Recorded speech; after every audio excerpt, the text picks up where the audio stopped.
هەرچەندە موچەی مانگی 12 هێشتا یەکلای نەبووتەوە و زۆربەی ئەگەرەکانیش بۆ ئەوە دەچن کە موچەی مانگی 12 ساڵی ڕابردووی فەرمانبەرانی هەرێم فەوتاوە. بەڵام حکوومەتی عێراق چەند مەرجێکی هەیە بۆ ئەوەی موچەی مانگی یەکی ئەم ساڵ بنێرێت.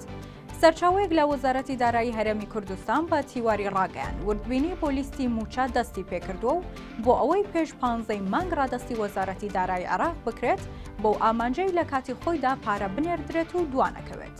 هەرچی سەبارەت بە مەرجەکانی حکوومەتی عێراق بۆ ناردنی موچەی مانگی یەک ئەمانە.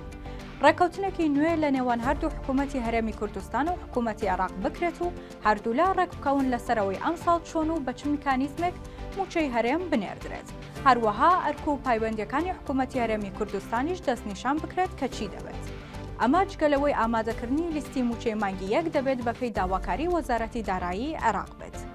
یەکێکی دیکە لە مەرجەکانی عێراق ناردنی داهاتی ناوخۆیە کە حکوومەتی عێراق داوا دەکات هەرێمی کوردستان 150 داهاتی ناوخۆ ڕادەست بکات.